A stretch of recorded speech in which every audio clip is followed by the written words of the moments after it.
Welcome, everyone, to the latest iteration and installment of Westward360's education program.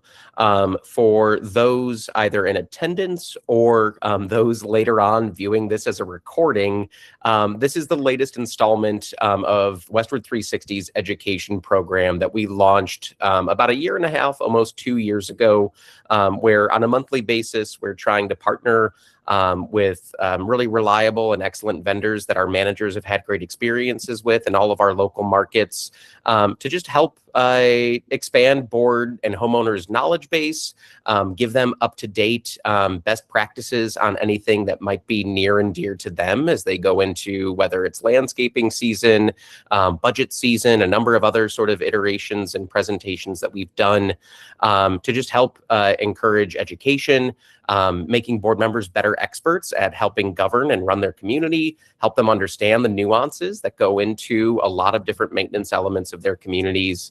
And case in point, we've got a nice, timely presentation here with some of our partners at Yellowstone Landscaping. In particular, we have Nolan Balbin from Yellowstone, as well as Ari Pedamonte, who've decided to join us graciously this evening to go over xeriscaping, which for a variety of reasons is a really great topic for us to tackle, particularly in a market like Colorado and the Denver area in high desert, where water usage is a constraint, and there are increasing regulations around those things and steps that communities can and should be taking to help ensure that they're following those, that they're conserving water where feasible, and getting any sort of just perspective and ideas surrounding xeriscaping projects that might be relevant to their communities. Nolan and then Ari, if I could kick it to you to give a little bit of background on yourselves, and then we can go ahead and dive into the presentation, and then reserve any sort of time for if there are any sort of questions or anything like that that we need to go over. Yeah, that works. So my name's Nolan, like I was introduced. I'm a business development manager for Yellowstone. I've been with Yellowstone for a year and a half, roughly. I've been in the industry in the business development side of it, probably over 4 years now. I got on in college working with a native Mow team while I was in school, doing that every summer. And that's kind of my introduction to landscape. And then came in after graduating college and started on the business development side. So I handle mostly maintenance contracts, client representation, and finding the new clients, reaching out, doing activities with people. That's kind of my end of it. And this is something I appreciate Steve for reaching out for. And like you said, Eric, it's a big topic right now in Denver. So we're excited to do this presentation. Ari is going to be the main speaker today. I will pitch in and help out where I can, open to questions, but this is right up Ari's alley, and she's the expert right now. So, but I'm happy to be here and glad to meet everybody. Excellent. Yeah, great. Thanks, Nolan. Yeah, and so my name's Ari Pedamonte, and I'm an expert of nothing. I claim to be no expert, but I am passionate about plants, and I have a fair amount of experience. So I grew up in a farming family in Western Oregon, where water is not quite an issue. People are moving more towards xeriscapes and drought tolerant plants, but in the Pacific Northwest, we don't have water issues yet. But I've just always worked in ag and studied horticulture, and I've also been with Yellowstone Landscape now for about a year and a half. Nolan and I came on at about the same time. But one of my greatest passions is helping people find the plants for their space, and talking through like what that looks like. So my day-to-day at Yellowstone is really seeing new projects, new installations, new builds, and then we do a lot of renovations. So we'll kind of touch on that in the presentation, but we do a lot of work where people want to overhaul their median island or their monument entry bed. So that's a lot of the project management that I do, which is helping find the right plant for the right place. So we're going to present on xeriscaping.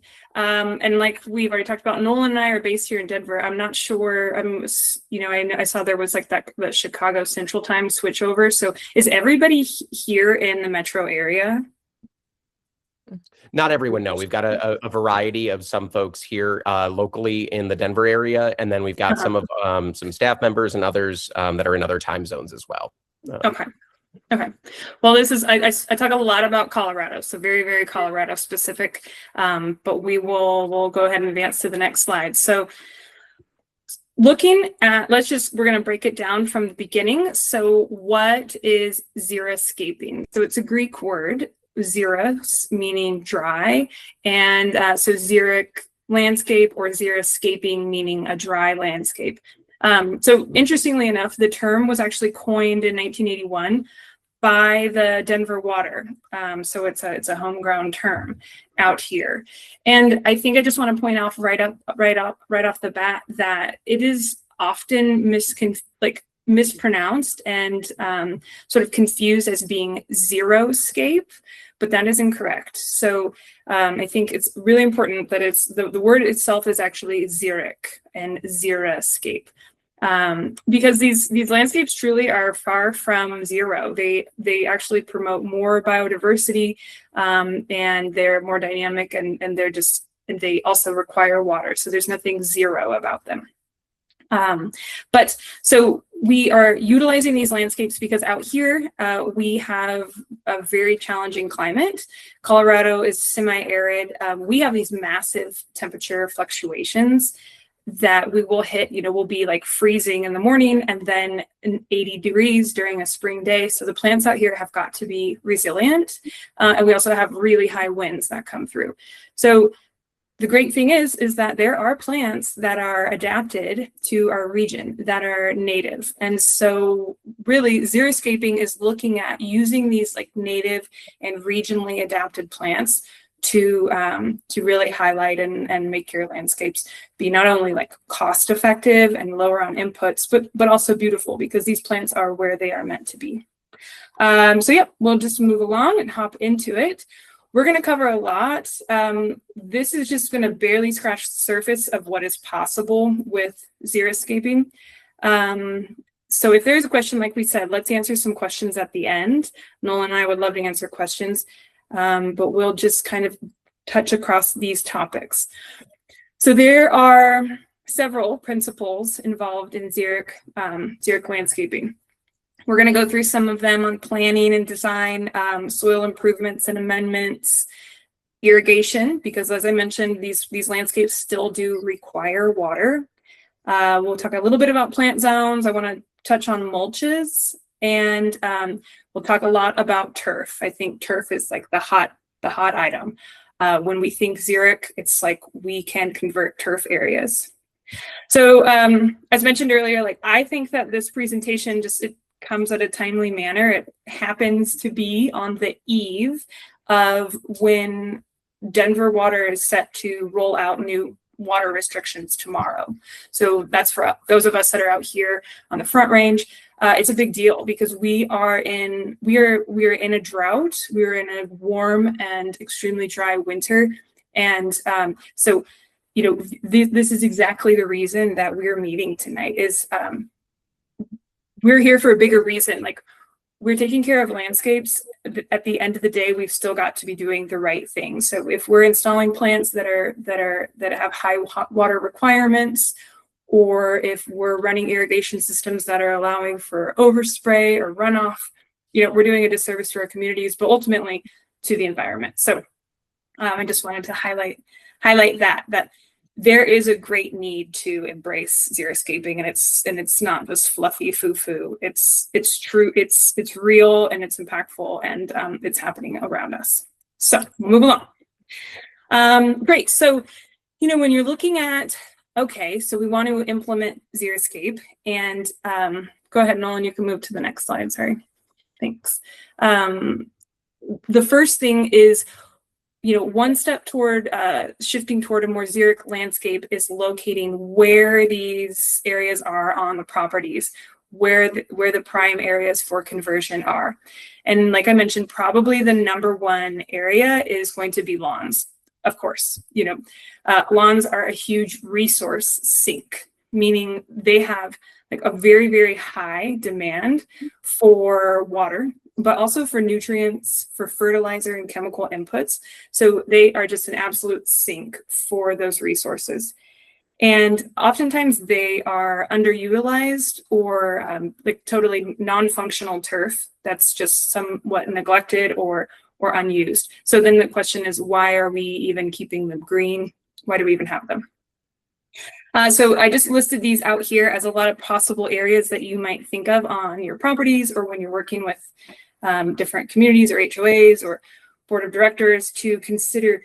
There's tons of places that you could do some xeric landscaping. Obviously grass, but lots of areas like maybe slopes and hillsides, medians, parking lot strips, a lot of like the median entries. There's oftentimes an island or monument sign beds. Clubhouses are a great spot, like clubhouses and pool amenities or tennis courts, really kind of those like high traffic areas that you could potentially install like ornamental xeriscapes. And then one area I like to point out is these alleyway and buffer zones that might be between like your neighborhood and the adjacent HOA or neighborhoods or various properties. These are areas oftentimes that are like neglected or forgotten, yet we're still irrigating them. So those are really great spots, prime for a potential conversion. So we'll move along. And I'll add something real quick on those two. Yeah. Like when we look at properties from my side of it, from property managers, community managers, a lot of these areas are high impact areas where you're going to see a lot of failure in irrigation, where it's not watering correctly, not enough, or overspraying. They're hard to mow, some hills or some medians where you're not really getting the best use of that space. And that's what a lot of this is about, is finding the best use of your space that can save them money long term, that can add a different element for underutilized or non-functional turf. So that's kind of how we look at it as well when we're looking at different opportunities for Xeriscape. Yeah, awesome. So we'll move on. I just want to throw this out here as kind of like a stark image and some extreme examples to compare. So I love this photo, and this is really about let's think about reframing our idea of a beautiful landscape. So this image here on the right is what's called the sunken garden. So this is a real photo at the Butchert Gardens, which is in British Columbia. And this is not AI, although it looks like AI, I think. It's stunning. Like that's undeniable. Like it's green, it's blooming, it's manicured, it's all the things. But for most of us, those of us out here in the Front Range and other dry, arid regions, like this is so far from feasible. You could do it, but this would be so difficult.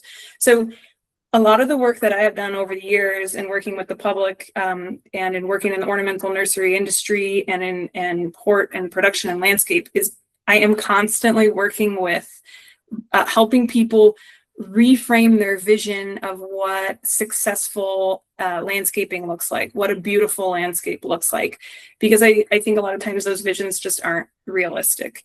And so it all kind of comes down to we've got to be selecting the right plants for the right place. So it starts with planning and designing, like even selecting the right tree for the right place. So I throw this out here as some food for thought. Like we've all been in this case where you're driving down the street and you see that like hedgerow of trees that's gotten a buzz cut underneath the power lines.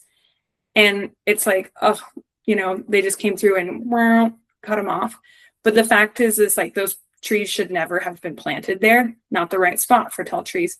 But the same principle goes for xeriscaping. Like we are working in a dry, arid climate. We need to be planting water-wise, low water requirement plants. If you're planting a plant that you've sourced potentially from a garden center, so it seems reliable, or you're sourced from the nursery, but these are plants that are suited for coastal climates or tropical climates, they will never thrive. So we spend a lot of time with these inputs working to get plants to survive, but they're struggling to survive. We're throwing water on them, fertilizer, chemical, pruning, they require a lot. But the fact is if we would just plant the right plant for that space in the first place, you wouldn't have those problems. So that's really one of the big ideas behind xeriscaping, is you're planting these plants that are native and regionally adapted, that have a low water and a low maintenance requirement, and that they'll not fight you to survive. They want to be there, and they're resilient, and they can make beautiful landscapes. So I just love this cross comparison of these two images, because here's this gorgeous garden, yeah, in a perfect world, but that's the fact. The fact is, it's like, we're not living in this climate. We're not living in this perfect world. The U.S. drought monitoring map shows Colorado down there on the bottom. We're in severely dry conditions, getting drier. So first things first, some planning and design work and sourcing the right plant. So we'll go ahead and move on. There are several, and like I said, we're just scratching the surface here in kind of a quick and dirty overview of xeriscaping. But one of the main things we talked about is turf conversion. So there's a very straightforward turf conversion, which is really easy to implement in xeriscaping. That would be just taking an underutilized green space and overseeding with native grass seed. So a really straightforward conversion. This green implement here on the image shows what's called a slit seeder. So what we would do is you come in, you mow your existing grass tight, like mow it down really low, and then you run this implement across it, and it's essentially cutting a little slit into the ground, and then there's a hopper of grass seed, and it's overseeding or interseeding native grass seed blend into your existing turf. Then, again, you still need water to establish and get that native grass seed to take root, to germinate and take root. But overall, in time, that native seed will take over and decrease your costs and decrease your mows, and just overall have cost savings benefits. So I also threw in that little image of the wildflower seed blend. We work with a seed company out of Greeley, Colorado, and they specialize in native grass seed and like pasture reclamation grass seed, but they also have wildflower seed. And so, for example, right now we're working with a client on doing a big turf conversion, and we are blending in a perennial blend of seed. So that's going to give, added curb appeal, added some just aesthetic appeal, but it also increases pollinator traffic to your site, and then overall biodiversity. And flowers are beautiful. So I like to just point out this one, really straightforward, a native seed overseeding. Then we'll move to the next, which is potentially for those customers or clients, HOAs and BODs who are like, yeah, no way, we're not giving up our green grass. Like, we need some turf area. We want that traditional turf look. Okay, I want to just highlight one particular product. So this is sod. It's a sod called Tahoma 31. And if you're not familiar with it, it's really great for our region out here. It's a Bermuda grass. It was developed by the turf grass experts at Oklahoma State University. The neat thing about it is it's highly drought tolerant. So it has much lower water use than traditional turf species like Kentucky bluegrass, which is mostly what's planted. Other great benefits, and for those of us out here, the increased salt tolerance is especially beneficial because for those of us who deal with salt toxicity on sites from our snow management efforts. So that's really huge. Nolan, do you want to talk a little bit about the difference in water requirements on that? Yeah, so the biggest thing to remember of Tahoma 31 is it's required a lot less watering, a lot frequency. So you can't put this stuff down in just like one little odd spot.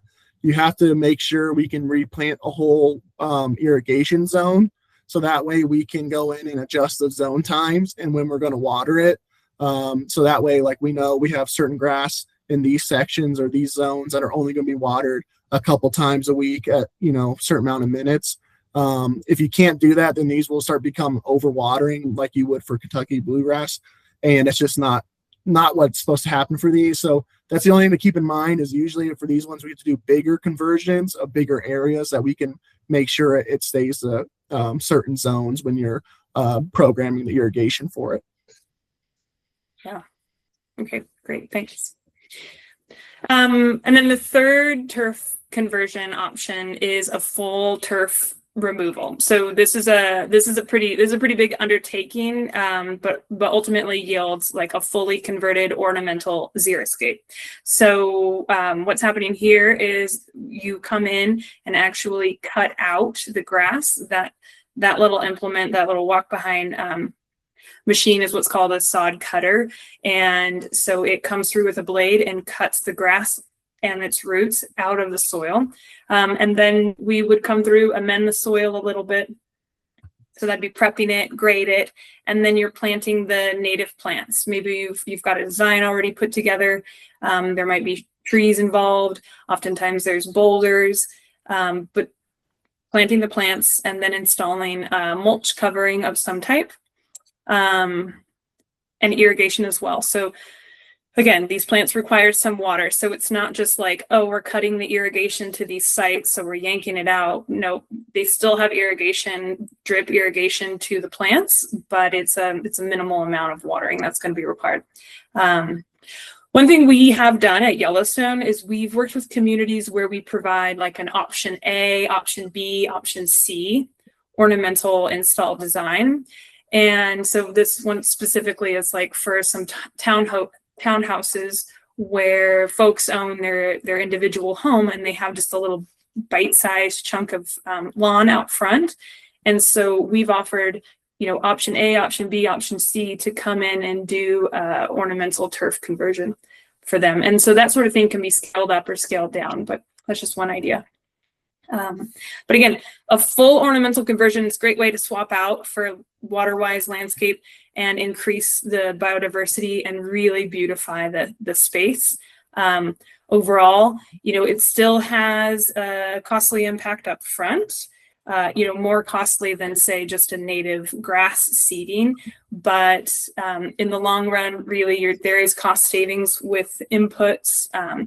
And then there's something to be said about the lessening the carbon footprint for that site, by fewer passes with the mower, decreased labor, less gasoline, less fertilizer, less chemical inputs. Overall, you're really driving down your carbon footprint for that site. So I want to highlight of what this can actually look like. So on the next slide,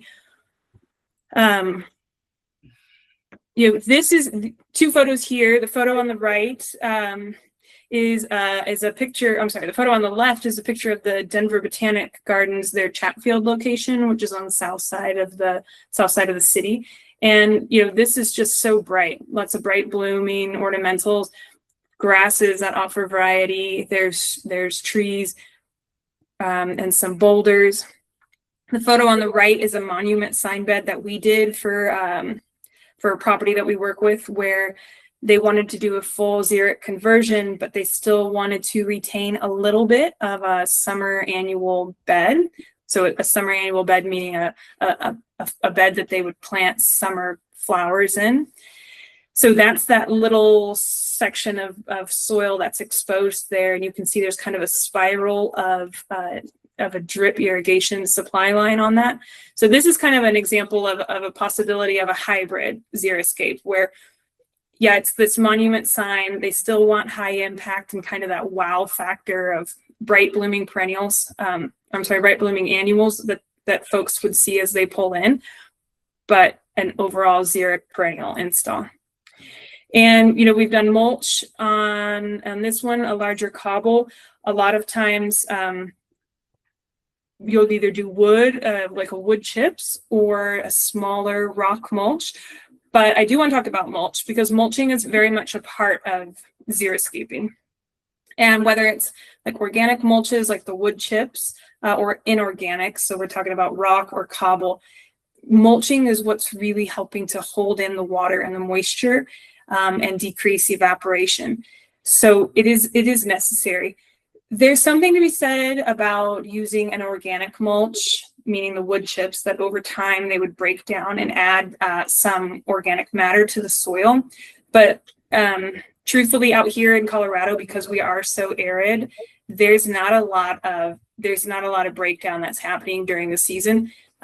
So nonetheless, mulch is important for holding in that water that you have put on there and also helping to decrease weed pressure. So when you've got mulch or rocks that can help to decrease weeds, overall fewer weeds mean, fewer passes, hand weeding or less herbicide, so less inputs overall. So mulch is an important component. We'll move on. Again, I just want to point out some demonstration gardens. So these are two different botanic gardens. The Mesa Road Gardens is down in Colorado Springs. And then again, the Denver Botanic Garden, that photo is that same view, but a closer in view of that really bright hot pink blooming ice plant, which is one of my favorite plants. So I wanted to highlight it, but it's a really great ground cover out here that has a bloom, a pretty long lasting blossom in the spring and summer. But in talking about mulch covering, I wanted to just point out that in these photos, you can see there's kind of a smaller, finer mulch. And on that previous slide, I had a little bit about squeegee. So squeegee is kind of like a pea gravel sized rock mulch that we put down, and it's often seen on native and xeriscaped landscapes. And we actually work in a little bit of that rock into the soil when we're planting and installing xeriscapes.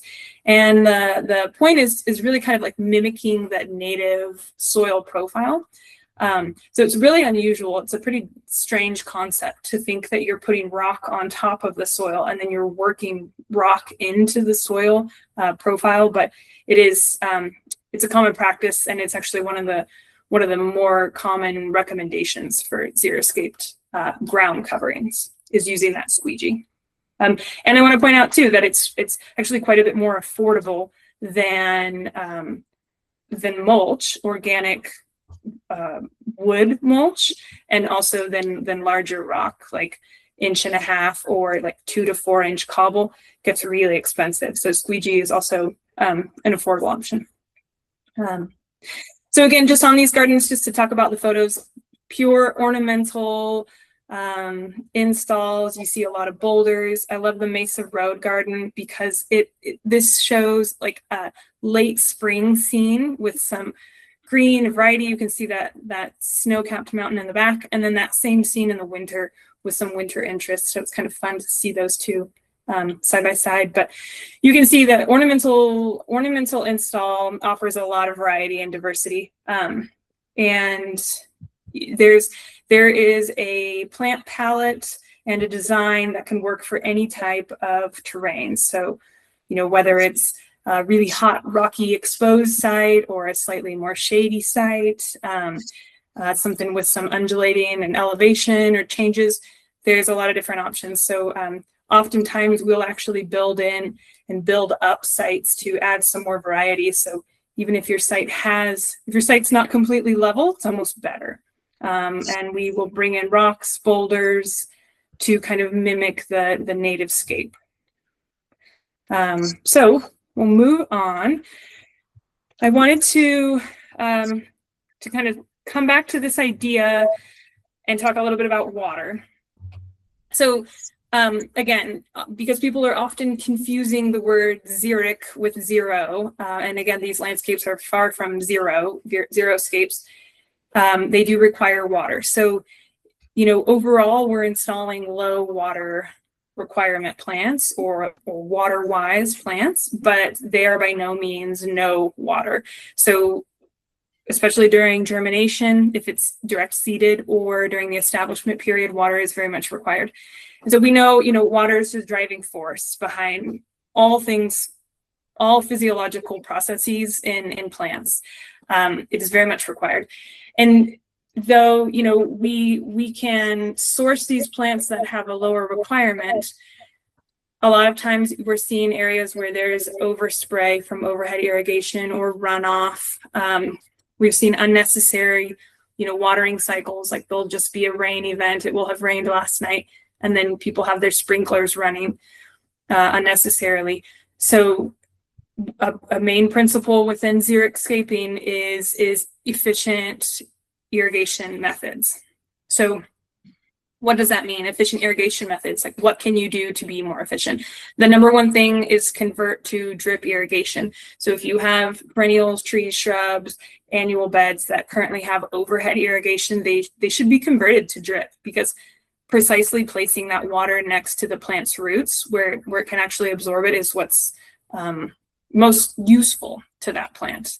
It doesn't do any good to water the area around the plant where there's nothing planted. The water needs to be near the plant so it can actually absorb it.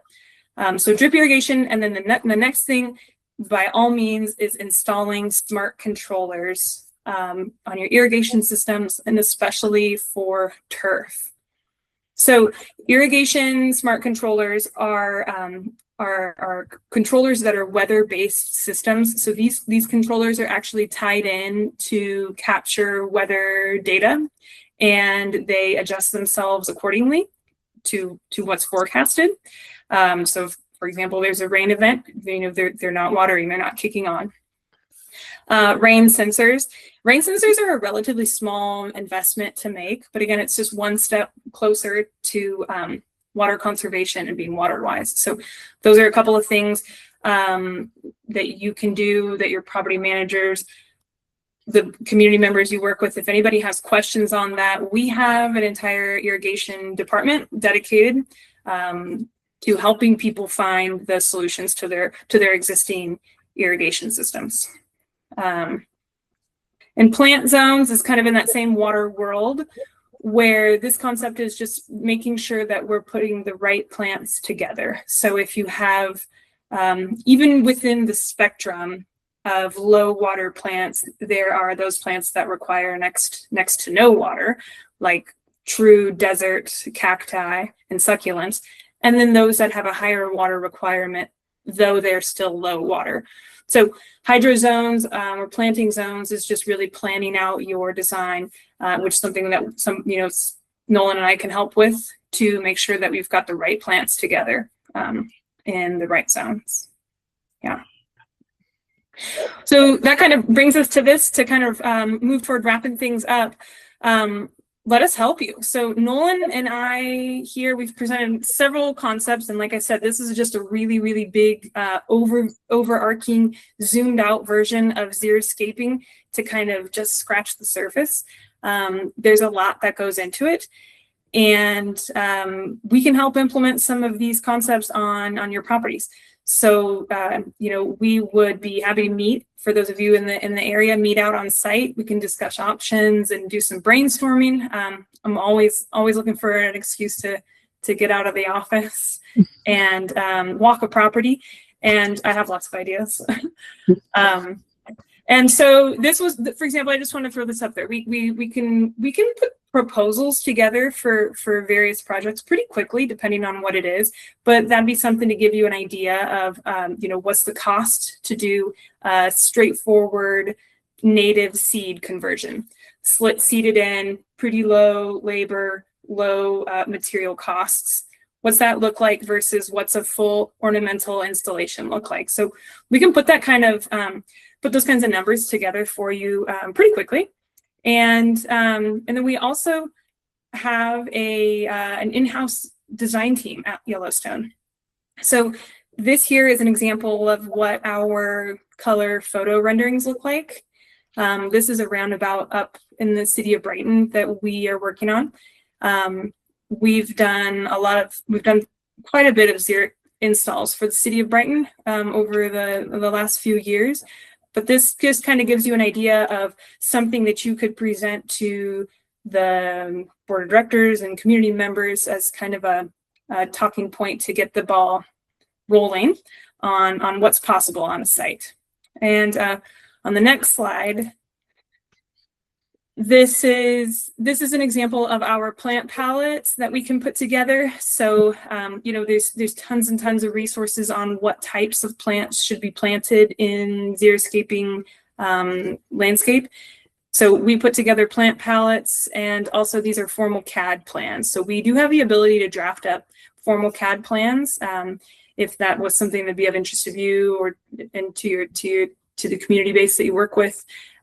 We don't always do CAD plans because they are a little more technical and time consuming, but by all means, if that's something that would speak to you all and your properties, we do put those together. So formal CAD plans. And then a couple other water-wise resources. So aside from Nolan and myself, and that's our contact information, denverwater.org is just a great website to visit, and they've got tons and tons of information on xeriscaping. After all, like I said, they coined the term, so it's a great place to go and read up. Personally, as a daughter of a longtime farming family and a state school grad, I'm a huge advocate for university-led extension and research. So Colorado State University is like a go-to resource in the Front Range, and their extension service is a vital resource for all of us. Extension, if for the folks that aren't familiar with what extension is really this service that is bridging modern research and academia with the public. So giving the public the resources and the tools that they need in kind of these like digestible bite-sized amounts from the research that's being done at universities. So, and they make that information available. It's typically free. Sometimes there's a small cost for certain seminars, but I really like to plug Extension CSU as a resource option. Of course, the Botanic Gardens. So there are demonstration gardens all over. And I'd encourage you to visit them and send your community members to visit them because it's a great place to get ideas. And it's a really good place to, if you've got somebody that's not quite on board, like, I don't know, xeriscaping, I've got this real traditional vision of what a perfect, kind of back to that first slide of perfectly manicured landscape and what that looks like. Demonstration and Botanic Gardens is a great place to send people or meet people at and talk and walk and look at some ideas of what is possible. So I know we went a little over on time, but like I said, if there's some questions, or Nolan, if you want to hop in there. But thanks everybody for listening. Thanks for your time. I hope it's been informational and beneficial. Awesome. Aileen, you've got your hand up right away. Yeah, I just have one question about when SB, I think it was 23-178 came about, and all of the HOAs were required to choose two pre-approved landscaping designs, and you said we went through CSU to choose those. I'm just wondering, coming from California, in a place that has, very different climate, I'm wondering if these pre-approved plans are generally, we're able to plant those in a variety of areas, knowing that soil has its own microbiome and there's a different ecosystem for every area based on, is this in perpetual shade or does it get 100% sun all the time? How well do those plans translate to, these are pre-approved for everywhere on all of our, communities versus, okay, we really need to take a look at what you've got going on at this particular site? Yeah, I would say, Nolan, you want to hop in there? Sorry, I didn't mean to cut you off. No, go ahead. Okay. I mean, I would say that it's very, I think you're on the right track. It's very much site specific, and that, yeah, just because something comes out published on paper and here's what you're allowed to do and here's what can go in where, I mean, if you've got a shady area, certain species and cultivars will never succeed. So it really has, I think that you've got to kind of, within those published lists of what's approved for planting, there are those plants which are more tolerant of shade or can handle full sun. So it's really kind of, teasing out what's what and making sure that you are planting the right plants in the right place. But it would have to be something, yes, site specific. And if you, again, like that's our contact information. If you've got an area that you are like, help, we're stumped, what could go here, or what, do you have 2 cents on this or that? shoot it our way. I'm happy to just give some advice or my input on, steer you in a certain direction. Yeah. Nope. Yeah. A question that I had, and then Cheryl next, if you've got one too. I'm curious, like how you guys, like obviously, if we have communities or boards where they don't have a lot of this in place, and it's going to be like a larger scale project for them, I imagine like things can like be phased, and obviously based on budget, like tackling some of the priority areas first. I imagine though with like Xeriscaping, especially as things get like newly overhauled, that like the maintenance needs might change over time, like whether that's year to year or whether that's like making sure, hey, in year one to get things well established, it might need, X amount of kind of watering plan, or, in year two, that might change depending on like what the I don't know what like the right term is, but like the incubation of whatever like those plants are. So when you guys put together some of those plans, does that like have the outlook in terms of like, hey, here's, expected costs and maintenance for year one, and here's how it changes in year 2 and 3, depending on, provided like the customer is following the guidelines that they need to be following for that maintenance? Yeah, the big thing is yeah, that's pretty easy to do on our end. And some of that is because Ari and myself, we work pretty closely together. So we've done this on a couple jobs this past year where we knew we had a certain amount of maintenance that we were going to have to do, but they were doing a big overhaul of certain sections. And so we were able to, when we do a big enhancement projects like this, we include some maintenance onto that. And so we're able to kind of separate those where, okay, these areas are going to be controlled by Ari's and like her division of what we're going to be improving and putting it in versus what maintenance is going to do. And then normally that just gets adjusted year to year basis on what's going on. So if we're getting rid of turf, like if we need to decrease the weekly maintenance hours, then that's what we do. And we can kind of set it up that way, which is usually how it works. Excellent. Cheryl, what question did you have? Yeah, I'm just curious because the presentation you've made are mostly on like parks, something like that. And I haven't seen one that's more on a residential area, because that's basically what we cater.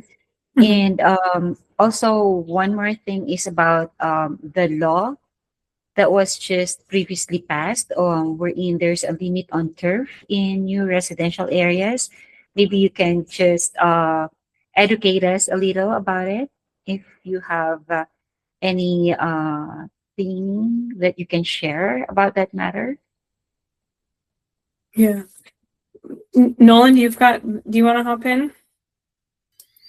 Yeah, so what I know on the new law, which is not a lot for the new builds, normally when we're taking over properties, the builds have already happened.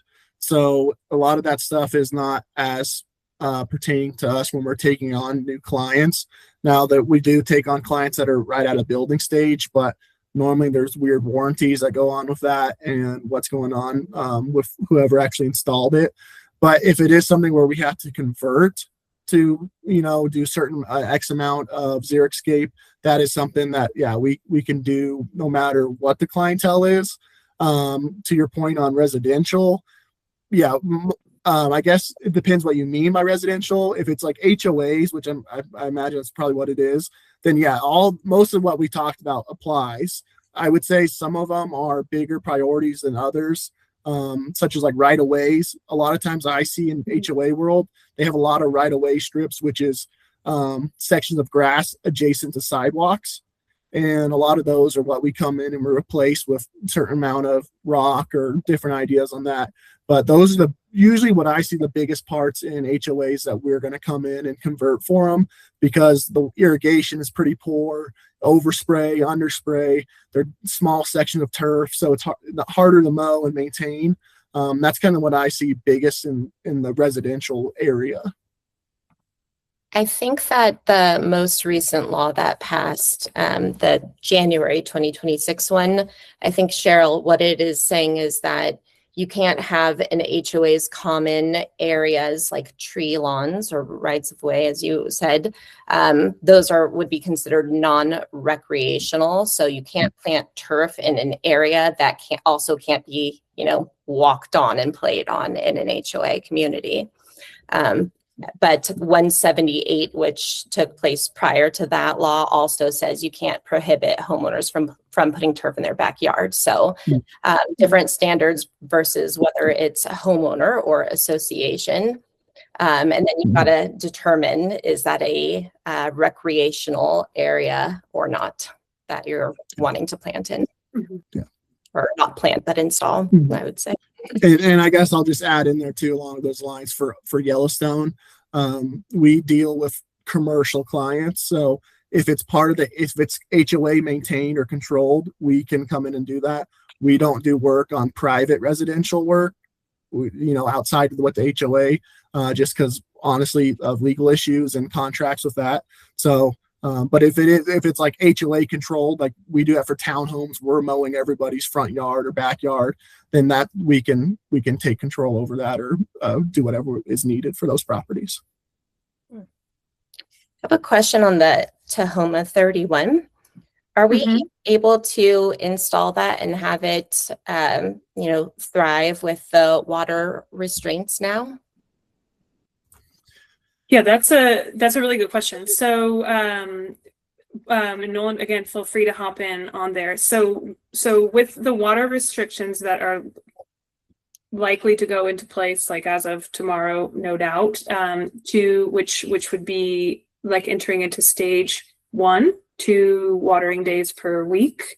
Yeah, so Tahoma 31 requires very little water. And to answer that question exactly, I'm thinking that 2 days a week would be very sufficient. However, there is an establishment phase that is required again for all, for any kind of planting. But that being said, there is, and again, it's different, differs based on municipalities. So it'd have to be like, I'd be happy to help look into it for you, or for if anybody had a specific question on, hey, what about where I am?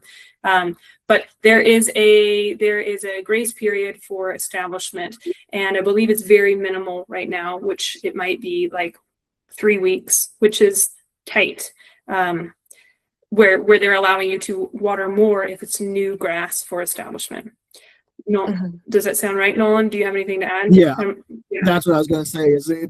We've seen it with some water districts where there's almost like a grace period, or you're grandfathered in for new sod that you're laying. But I imagine as more restrictions roll out, that time is either going to become more and more narrow or very hard to do this year. Doesn't mean it can't be done in the future, but yeah, for this year, it's going to have to be, if anything, it will be in early spring, pretty soon activity that would have to happen. Okay, thank you. And also, one of the issues that I'm seeing a lot lately is tree roots that are at ground level, so they're all exposed, and then people wanting to put turf in. How would you go about navigating that without harming the tree? Is it even possible? Yeah, so again, it's like almost on a site by site, I would have to see it to completely understand exactly what you're talking about. But anytime that you have a large enough tree that it has, roots that you're describing, I would encourage your residents to prioritize the health and survival of that tree over their desire for turf. Because there's several factors.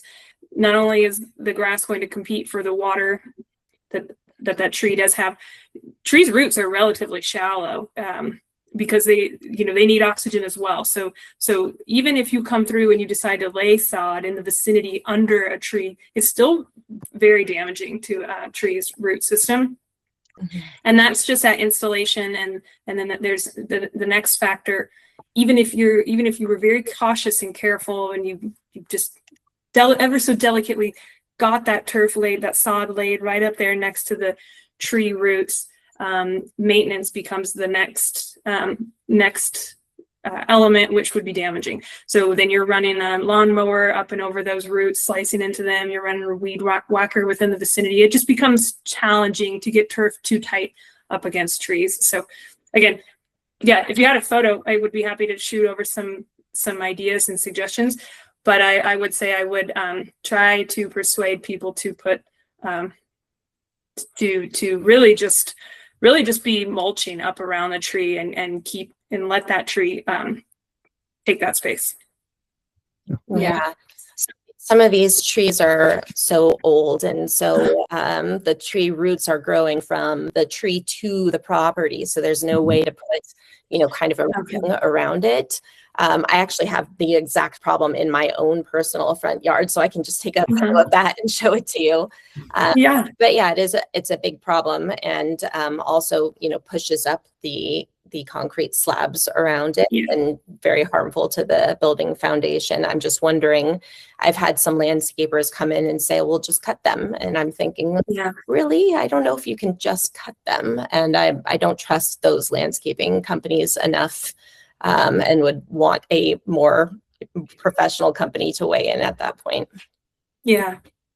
I mean, I would say anytime you have a large established tree, and if it's starting to impede, the other activities within the area, then you've got to ask the question of like, how long can this tree stay here if maybe it truly has outgrown that space. But the other, the flip side of that is, wow, our mature established trees are one of the most vital aspects of our landscape, and most costly is to replace a mature tree of that age. So it's really kind of having to weigh out the cost, benefits and the drawbacks of this situation. But I'm a big advocate for trees, so I would do what you could to reroute your activities or your structures or your paths or sidewalks. Sidewalks I know can't be rerouted, but if I don't know, I would say you'd have to look at what that actual site would look like without the tree. I think that this is probably going to be something that is going to grow as a problem here in Colorado, because now insurance is starting to look at trees and hazards that they're causing. A couple irrigation related questions I had. One of them being like, for communities where they're not yet on a drip system, but they do have irrigation installed. Obviously I know the variables can be really considerable, right? Like the amount of square footage, the amount of zones, like what's already established and installed. But I imagine that is the process of converting like existing irrigation to a drip system, like how feasible is that? Or is that like completely like tearing out and reinstalling like a new irrigation system? I guess in short, like for those that have irrigation, but it's, your traditional like sprinkler head pop up, is it like, hey, they got to throw the baby out with the bathwater and uninstall and reinstall a brand new system? Or can some of that existing infrastructure be used to convert that to like a drip system in some way, shape, or form? Yeah, and Ari, you can correct me if I'm wrong, or some more on the plant bed side of it, but most of the time, if it's good existing irrigation, we can just adapt off that, and we can go in there and change from pop-up spray to certain drip lines. So it's really like usually pretty feasible, like all things considered equal, because like you said, there's a lot of variables in that, but it's not necessarily like a huge undertaking of like you got to go back and repipe everything. That's usually not the case. You're just you're cutting it off at certain points and putting in new lines basically, and converting certain water pressure elements of it. But Ari, you could add anything in there that you know of for the plant more. Yeah, no, I mean, I guess it's important for us all to keep in mind. So there's like the overhead turf that you might be converting, but then there's the drip that would be like precision drip to your trees, to your shrubs, to your ornamentals, maybe to an annual bed.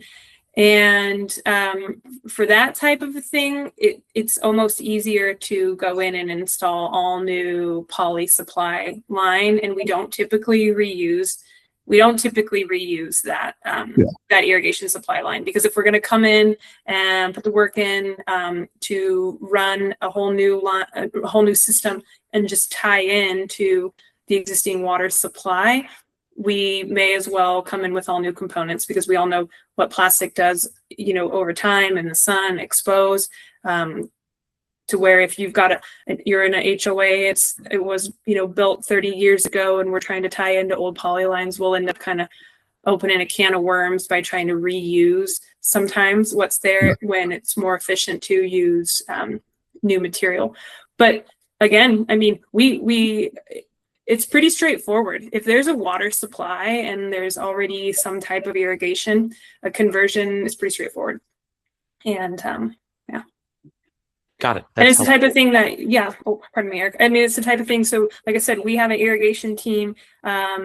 These guys are like water experts. This is like what they love to do, is get down on their hands and knees and dig around and find these underground mysteries that everybody knows exist. It's like, I don't know, the water's down there somewhere. And sure enough, they find it. So yeah, if you've got an area again that you're like, hey, how could we improve? We want to overhaul the system. Can we even do anything? We'd be happy to come out and just do a simple inspection, have a poke around, and then again put together a proposal for what something like that, what you might be looking at. Yeah. Got it. And then sort of related on the irrigation topic too, in my experience, we generally try to tamp down like cost savings as being like the motivator for like conversions to like a xeriscaping situation versus like what they traditionally might have. But it's inevitably a question that we get, right? Like if you talk to a board and it's, hey, if we're, you know, newly entertaining a design that is like low water minded, like what potential savings does this offer, so that, you know, whether it's reducing water waste, whether it's, you know, migrating to plants that are a little bit more viable with less water and like a briefer like irrigate or more sporadic irrigation schedule. Like, do you find that some of these like projects where you've converted from maybe some traditional landscaping to xeriscaping, that like there can be some considerable savings, at least on like that water bill side of things, if they're doing it the right way? Yeah, that's a really good question. I would like to look at that for this year, because we've got a couple of projects that that we did do those full conversions on. So that those just last year, and like I said, so Nolan and I have been with Yellowstone for 1.5 years now. So myself personally, I would like to look at that this year, because this would be the full year of conversion. Though, you know, data will be somewhat skewed in the sense that we have water restrictions in place, so they couldn't have watered as much potentially, even if they wanted to. But so for me to just rattle off those personal statistics, I don't, no, I don't necessarily have those, but they're out there from, again, verified resources. So I would say, be cautious of where you're pulling your stats from. But again, looking at universities that have done the research on the plots, again, Denver Water has great statistics. I did have one from Denver Water. So like, and this is really straightforward, like a 1,000 square foot turf conversion from Kentucky bluegrass to native seed is shown to save anywhere from like 9,000 to 12,000 gallons of water per year. So that's just 1,000 square feet. That's not even that much space, Wow. And that's saving, about 10,000 gallons of water a year. But yeah, I don't know, Nolan, do you have some other, high stats? But in general, yes, like it's going to be cost savings in water, because it's just, you're more accurate. And in most properties we see irrigation out here, irrigation is a big area of questions, concern, problems. And sometimes it's just hard to be super accurate. And we try to get as accurate spray we can get with the most water and the best time.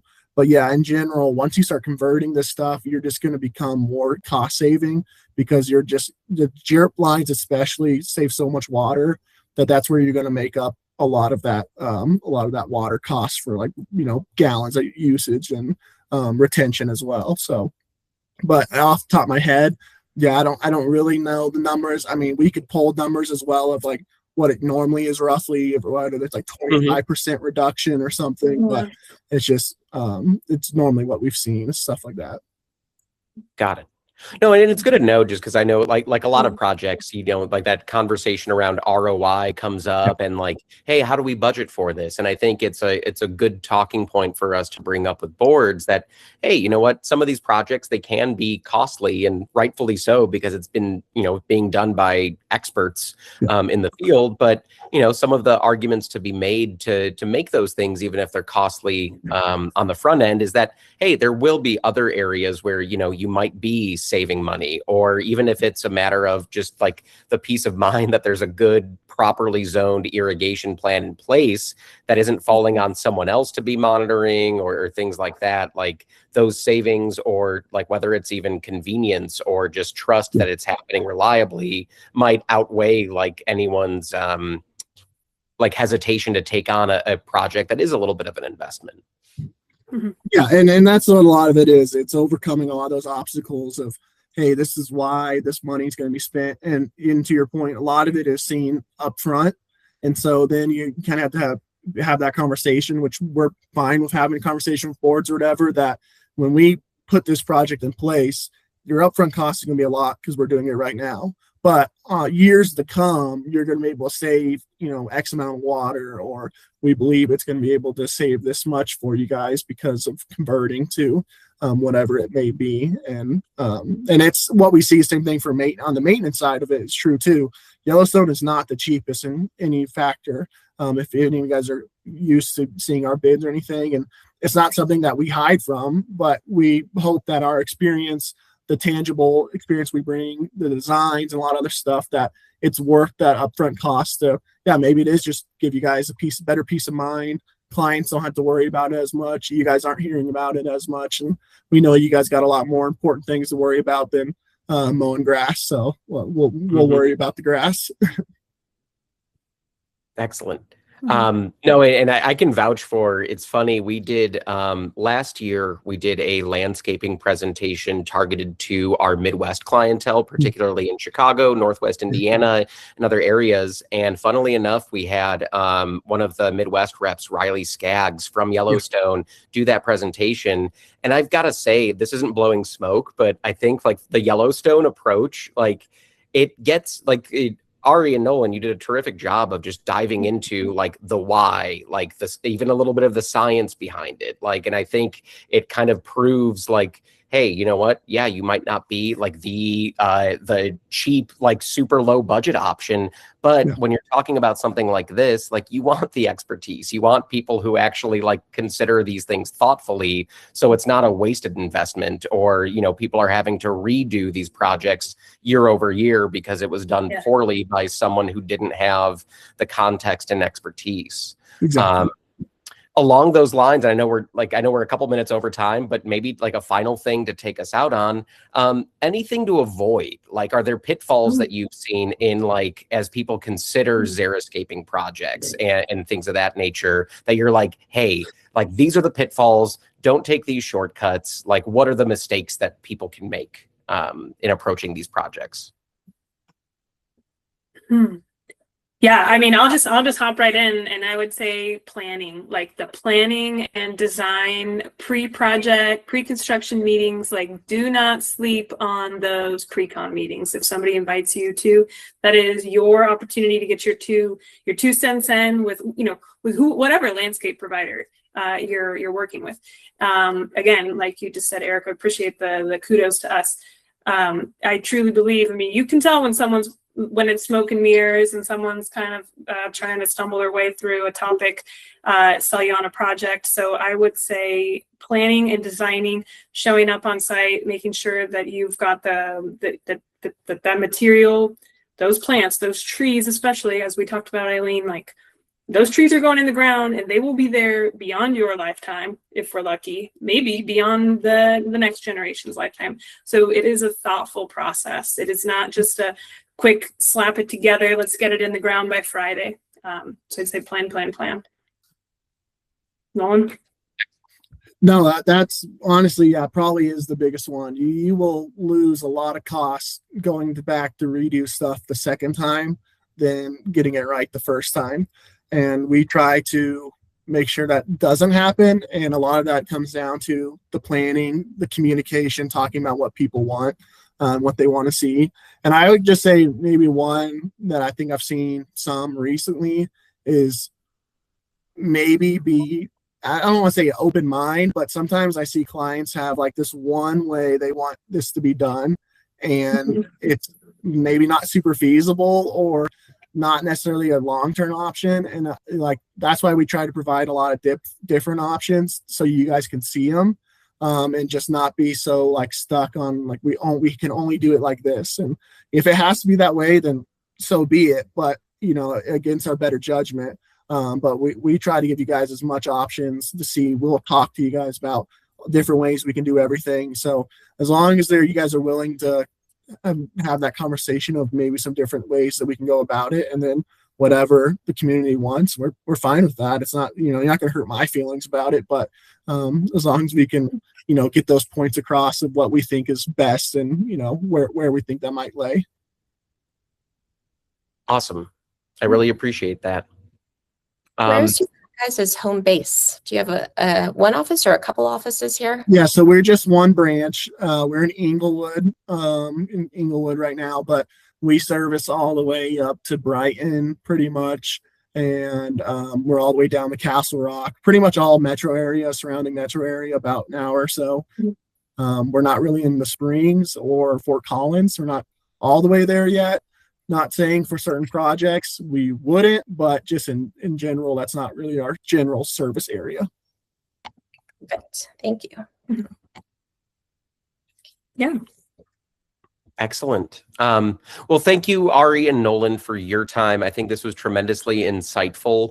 And we really appreciate the expertise, the color, the context, which I think is really important on a topic like this. So it's very much appreciated both to us at Westward 360, any board members on today, and then anyone who is viewing the recording, for that matter. Just a quick plug that we do these educational webinars as frequently as we can, often 1 to 2 per month. So whether you have questions that you want to follow up on directly for Nolan and Ari, we'll ensure that when we share the recording and the copy of the presentation, that we'll have their contact details there. So feel free to reach out to them or work with your manager. If you're not a Westward 360 client, that's great too. Ari and Nolan are here to help you at your community. If you have any suggestions on future topics that we can cover that you would like to see us present about, whether it's with a vendor partner or here internally amongst our staff, please let us know.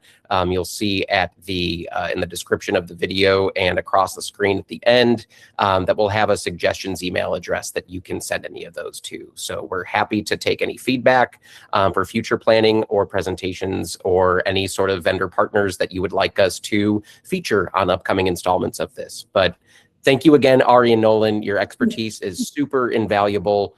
We really appreciate you taking the time after a long workday to speak to staff, customers, board members alike, and look forward to working with you guys. Yeah. No, thank you for having us on. We appreciate it, and hopefully you guys got something from this and can take it. And yeah, we're always happy. Please reach out. We're in the customer business, so we're all about clients and service. So we're happy to help where we can. Yeah, thank you so much. And again, I mean, I'll mention it again. We love any opportunity to bust out of our home branch in Inglewood. So if you've got something on site, we'll zip out and let's talk about it. So thank you so much for having us. Awesome. Yeah, thank you all. Thanks all for joining, and you. have a great evening.